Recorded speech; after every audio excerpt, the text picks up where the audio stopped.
Welcome back to Athlete Talk, the podcast. This is episode 7. I'm your co host, Kelsey O'Connor, here with Dr. Emmett Gill. Welcome back to episode 7, Dr. Gill. Oh wow, episode 7. We're moving along. We're moving along. No, glad to be here. Excited about this topic. Yeah, it's going by fast. So, our today's topic is the NCAA roster caps, which has been trending on a lot of different accounts that I've seen for mental health in sports, but also has just been a big topic with the House settlement going on. And so, from my understanding, these roster caps are happening to modernize the sport and modernize the NCAA and allow for a limited number of members on the team to receive scholarship, but that means roster caps. So the goal is to create a more sustainable model, but I would love to get into just thoughts on kind of the maybe unintended consequences of that, but also will it create a more sustainable model for athletes? So just kind of discussing both sides of this really big change in the NCAA and college athletics. Yeah, no, it's and we've begun to talk about, you know, changes in the NCAA and college sports and how they're going to impact mental health and wellness, both on the athletic department side as well as student athlete side. So, like I said, excited to talk about this particular topic because it's sensitive. It's a sensitive one. Yeah, absolutely. So, guess to start off, how do you think that these roster caps will impact both scholarship and walk-on athletes and their mental health? Yeah, Kelsey, it's already happening, right? So, in sports like track, swimming, in particular those fall sports that are winding up, they've already had their in season. And, swimming, they have a couple of seasons, but those cuts are already happening. And they're really difficult, right? Because, one, good coaches are trying to time the cuts with the opening of the transfer portal for that particular given sport. So kudos to coaches who are doing that, really. You're something special. On the other hand, some coaches are not doing that, right? And, I really think that, when schools are able to, or athletic departments or programs, specific programs are sort of able to formalize what this process looks like. If it were more transparent, right? If there are some procedures, right? Because a lot of it becomes hearsay to student athletes, and it's just stressful. It's stressful from an economic standpoint. If you're on scholarship, what are you going to do next year? Again, the transfer portal, am I going to be able to go somewhere where else? Or one of the topics that we talked about, Kelsey, sport retirement. Is it time to hang up, my cleats or my clubs or my bat or whatever the case may be? Is it time to hang those things up and pursue, my degree full time or whatever the case may be? So stressful. It's very stressful um, on our student athletes. Yeah, well, and especially that last part about transitioning out, we're probably going to see because of the roster cuts, obviously some unplanned transitions. And so we talk about those two different ways that somebody can finish out their sport with a planned transition or an unplanned transition um, by exhausting their eligibility or on the flip side, getting injured, being cut, etc. And so we're going to see a lot of probably very instant changes for student athletes. And that's going to be really difficult, especially for those smaller sports. Yeah, it is. And I was just, as you're speaking, I'm thinking, the transfer portal is one thing, but if you decide to continue on your sport, then you're sort of competing against other students who are also entering the portal and who also, may be similar to you in skill and ability.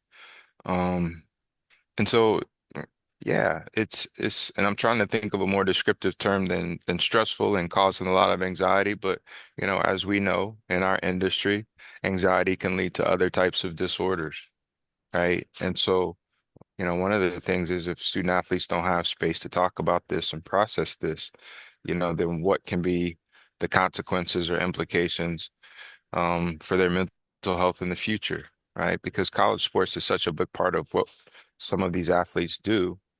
And when you have to exit under circumstances that aren't ideal, then that can sort of leave um, a bad taste in your mouth for some time to come.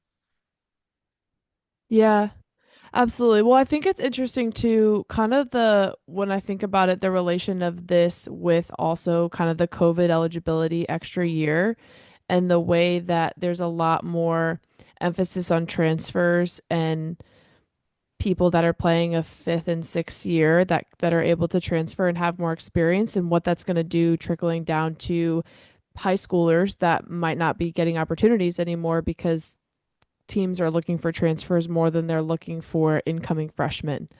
And so what kinds of opportunities won't be available anymore to high schoolers and people that are really trying to use sports as a vehicle to go to college that are just going to no longer be available as much as they were before.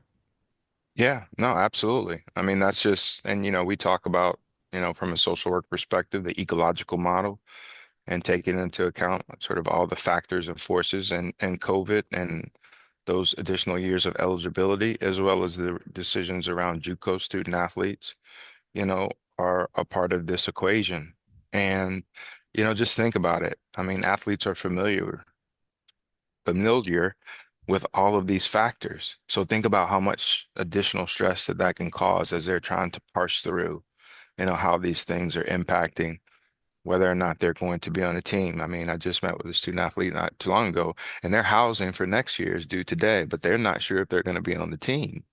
They're not sure if they're going to have to transfer. And those three elements brought the student athlete to tears. So you can only imagine when they're faced with some additional considerations, how anxiety provoking this can be for some student athletes who may still be in season. Yeah, that's very true because exit meetings are typically later in the spring. And so, yeah, I actually kind of forgot that all of those housing and academic decisions happen so much earlier than an exit meeting or a season ending and how things end up turning out. And so, making a decision to leave before then can be just really tough and very stressful. Um, how do you think, kind of going back to either recruiting with the transfer portal or recruiting out of high school, how do you think it's going to change the recruiting process and then the mental health on the other side for athletes who are trying to get recruited or trying to earn a spot and now those spots are even more limited than before? Yeah, that's definitely a good question and a challenging question. I'm gonna have to review this podcast because we may have to come up with some things to help. And I say that because our coach is going to be transparent about the number of roster spots they have, right? Yeah. In years past, coaches have been able to promise and take away and promise and take away. And so now, will you say, okay, I got 45 roster spots and the student athletes know that 43 are already taken? Or all 45 are taken and you're recruiting me because you want me as a backup plan. So I think that those things are important. And I think that the real challenge is, again, going back to our student athletes' mental health is who are they connected with, who are well informed about everything that's going on, and they don't have any quid pro quo relationships with coaches and athletic departments. I think that that's really going to be important, having an informed, adult who's going to help you through this process. Because right now, there are myriad of student athletes, in particular revenue sports, who have agents, right? So how are they going to play into the fold? So I think to sum up and try and contribute to your question, I think it's a matter of it's going to be essential to the recruiting process and the mental health of high school athletes that coaches be required to be a little bit more transparent about their roster size, about their salary cap, right? Um, and really about, the ins and outs of contracts that student athletes are going to have to eventually sign. For example, talked to another student athlete a couple of days ago, and if he signs with this school, they have mandated that he cannot go skiing. So those and you think about it, right? This is a guy, and I'm like, okay, I thought about it, and I'm like, but skiing's probably important to his mental health, right? So, Actually, I think my boss is going to put in my contract I can't play basketball anymore because I messed up my hand again. So, No, I'm sorry.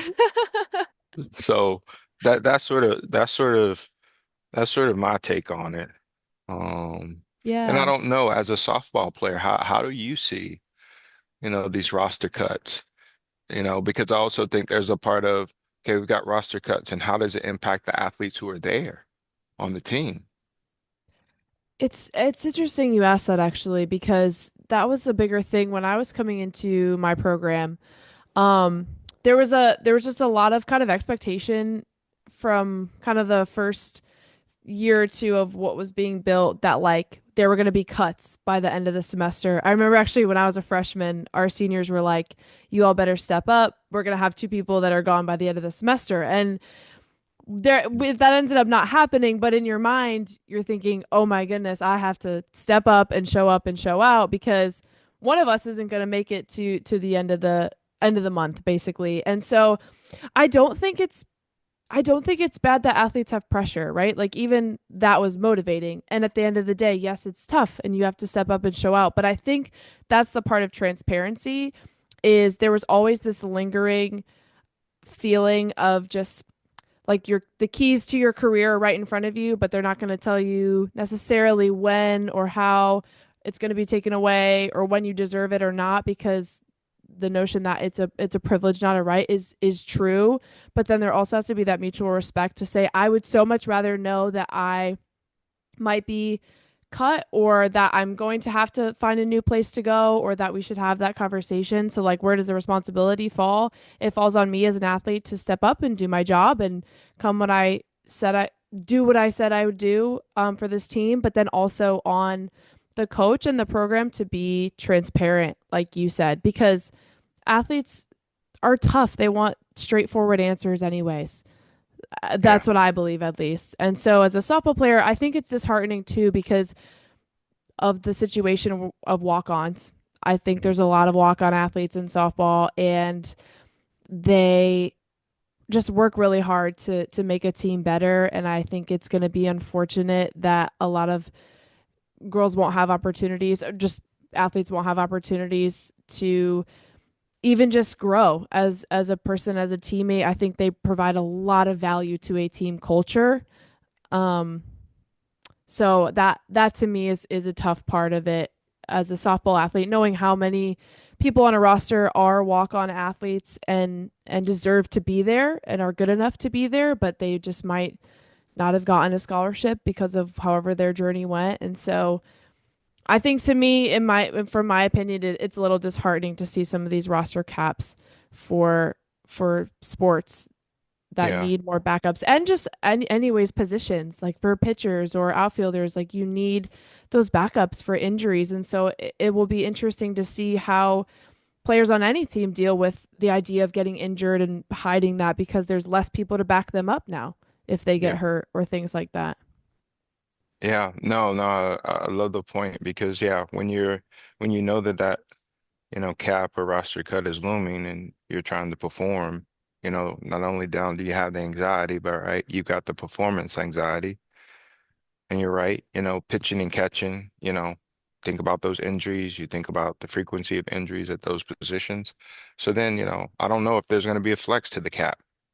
And what if you want to recall somebody? They were already going to another school, right? So you don't have that flexibility. So, again, looking a lot like pro sports, um, and really trying to figure out how to navigate it. But the other part I think is difficult conversations. Like athletes, and that's one of the things that we hear a lot. A lot of the opportunities we have to talk to athletes are is coaching them through or giving them suggestions to or how to talk to their coach about tough conversations. And athletes are going to have, those tough conversations. Again, mental health, right? You replay it, you're scared, you're anxious. So it's really going to be interesting. But I think at the end of the day, just to close on that question, we're going to see some sports cut. And that's going to some NCAA sponsored sports are going to become club sports. And I don't know if that's good or bad. It may be better than we think. because when I see things like the NFL has 10 bidders for, men's and women's flag football, I say that there's space everywhere. We're gonna figure out how to create it, monetize it, and commodify it, and we're gonna keep it moving. So, yep. Yeah, I like that perspective that there could be some benefits that we don't see yet, and we're just gonna have to see how it plays out. But the best that we can do is support athletes through the changes. It was interesting. I was watching a video on capacity the other day and just talking about how in the mental health space, it's not about avoiding challenges or always looking to coping skills or coping mechanisms to soothe ourselves or remove ourselves and set boundaries so we don't have to deal with things like tough conversations, but it's about building our capacity for those things. And that's why you work on your mental health to build your ability to have those tough conversations and to be able to handle them with toughness and grace and directness and communication. And so that's why I think it's important not only for athletes to work on their mental health and wellness, but coaches as well as this change happens, so that both parties are, I don't want to say mature enough because that maybe sounds condescending, but just capable and growing themselves as individuals to be able to have these very direct conversations in the midst of this change. So it's all about just growing our capacity to deal with this change and thriving through it as much as possible because we don't know the consequences or the benefits that are going to come from it yet. We probably won't see that until 2 to 3 years down the road at least. The same way we won't see the outcomes of the revenue sharing, and we are kind of now understanding the outcomes of the COVID extra year and things like that. No, absolutely. I mean, again, consistent with, our work from the field of social work, um, it's all about an asset-based perspective, right? We're looking at our abilities and our identities, and we're trying to make adjustments. And coaches are going to have to do something different too, because coaches aren't the most mature people, right? They're coaching, they're playing, they've been involved in their sport. I'm sorry to all of my coaching friends out there, but they're a little bit narcissistic. So, but they're also trying to earn a living, right? I mean, again, at this time of the year, a lot of coaches are trying to figure out whether or not they're going to get the next contract. So how does that, and how are the things that impact coaches in their space impacting the way that they have those conversations with those athletes? And so it's gonna be an interesting time. And again, I like your piece about skill building. We don't always have to talk about the disorders or the negative consequences or the symptoms. I love what you said, about using this as an opportunity to grow. And if student athletes are cut or released, then, we can say, well, now it's time for some post-traumatic growth because I'm sure that that can be a traumatic experience. Yeah, very true. That's a great way to put it. Some post-traumatic growth for supporting athletes. And I think that's on this, I don't know who that responsibility falls on, but knowing that there's going to be a greater number of athletes that are no longer able to compete at the highest level of their sport in the NCAA that they were planning to compete with, how do we support them? Because we can't just throw a bunch of athletes into an abrupt transition. At least I don't think so. I think there has to be a little bit of give in terms of what we're supporting them with, like we've talked about before, in transition programming and not even just mental health, but helping people with their finances and where are they going to get their new mental health provider if they were seeing a sports psychologist, and how are they going to figure out some of their meals and things that they would need to figure out anyways, but we've just dropped them off. And so we have to take a little bit of responsibility for bridging that gap, even if it's for 2 or 3 months of offering a support person and not just cutting an athlete off from all of those NCAA athlete resources right away just because we're cutting them from the roster. Yeah, and I'm glad you said that because, I'm not so sure that we're not going to see, possibly a lawsuit related to exactly that. Like, because if you think about it, there were guaranteed scholarships in certain conferences, right? But at the end of the day, well, the House settlement was pretty much in place at the beginning of this school year. So we can't say, you cut us off in the middle of the school year. But certainly with all the lawsuits swirling, I wouldn't be surprised if there weren't something from a group of student athletes that said, you know what, you know, okay, we got cut and you left us out and, you cut off all of our benefits. I would not be surprised. And I also would not be surprised. And there's probably no way to track this or no one who wants to track it, whether or not there's an uptick in suicide attempts and successful suicides committed. because for a lot of athletes, whether they're cross country, softball, basketball, swimming, they are their sport. And, it's hard enough to transition out of a sport on your own. Now, some of these kids are being forced out. Yeah. Yeah.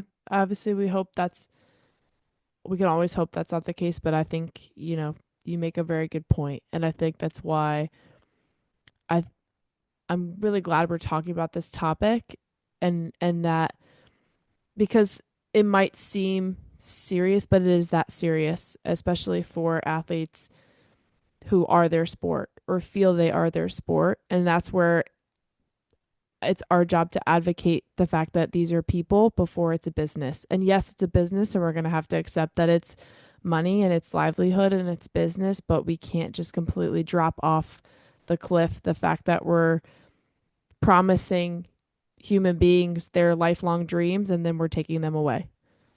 Yeah, yeah. It is going to be, it's, like you earlier said, there are consequences here, but there are also opportunities here for growth.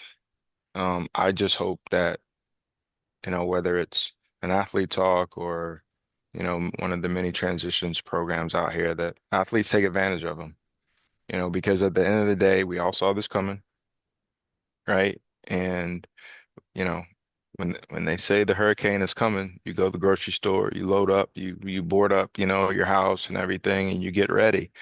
And, my message to student athletes out there, if you haven't already been impacted by this, you know, especially if you're junior, sophomores, or freshmen, you could be the one next year. So prepare and utilize the university resources as much as you can, student athlete development, SAC, internships, understanding post-career insurance. Get yourself ready for that. And that's a great exercise anyway, because the majority of services that we provide for student athletes, they don't take advantage of. So this is a great opportunity for them to, and a great reason for them to do that and prepare themselves.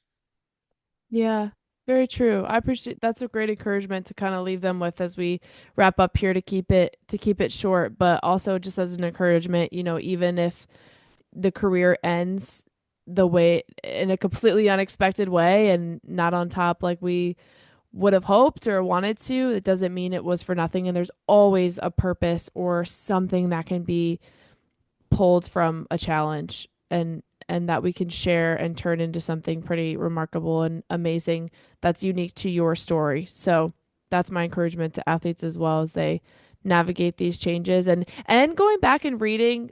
I don't know, this just popped in, but going back and reading about all the changes that have happened in athletics over the years, all the changes that have happened in history, the more that we familiarize ourselves with other times that a large amount of people have dealt with this kind of change and this level of abrupt transition, it makes you feel like you're not so isolated.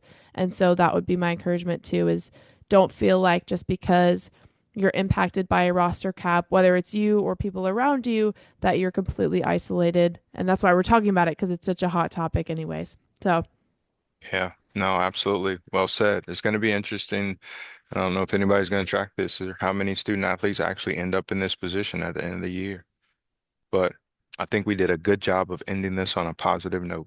yes, I agree. Well, if you stuck with us as well, thank you for listening. We are glad that you are here. Please be sure to follow us at Where Athletes Talk, and we would love your voice in the conversation. So let us know what topics you want to hear about. If you agree or disagree, what your thoughts on all of this are, we welcome the conversation. So thanks for listening, and we'll see you next time.